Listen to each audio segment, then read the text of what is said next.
let's talk about the Minnesota Timberwolves. I feel like right out of the gate, we should talk about the team who's currently tied for the best record in the Western Conference. Dude, the Minnesota Timberwolves have been on a roll, and Anthony Edwards has taken the step that we talked about him taking. Yep. And it's been cool to see. Anthony Edwards is putting on a show night in, night out. The team is playing super well.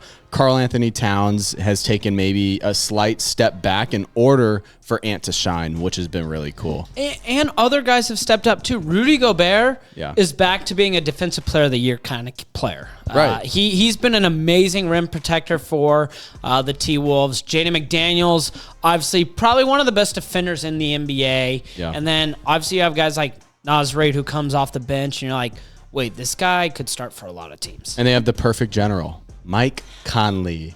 Salute to you, Mr. Conley. So they've only lost 2 games. They're 7-2 right now, and they sit at 3rd, which is it's cool to see. Yeah. It's really cool to see. Minnesota is a team that people were sleeping on coming into the season. Yeah. And you know what? And before the year, too, they had their win-loss odds were pretty high. Right. Makes a lot of sense. Just the other night, they took care of Golden State, handled them pretty much throughout the game. Anthony Edwards giving a little lip action to Draymond Green. Yeah. That is a team that is perfectly built to beat the Denver Nuggets. They are big.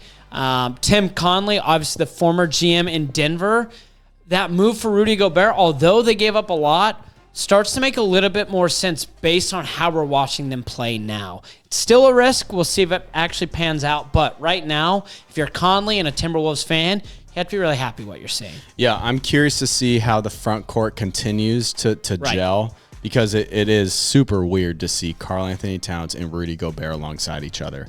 It's very unorthodox, but you do have a guy who can stretch the floor with Cat, and Gobert can play down low. One thing I do want to highlight with this team is Anthony Edwards, his shot attempts. For the first time, he's above 20 shot attempts per game, and he's over 21 right now. So the ball's in his hands a lot. He's putting the shots up, and he's making them. So he needs to continue to do that. And he's not going to shy away from shooting the ball. No, and he shouldn't. He is the closer for the Minnesota Timberwolves. He proved that in the Golden State game. He even proved that in the playoffs against Denver, where oftentimes late in the game it wasn't Cat, it was Anthony Edwards. And if Cat and some of these other players can accept their role, and I mentioned Cat the most because it was his team for the longest time, if he can kind of relinquish that and say, hey, I'll be the second or third option, that's perfect for Minnesota. That is what you want. Right, and what's interesting when you look at the Cat shot attempts, his haven't really gone down, maybe a little bit, but he's still shooting the ball. He's just not making it as much, so his averages look lower. Right. But he's just not as efficient right now, which I think he'll turn that around, and they're still winning basketball games because of Ant.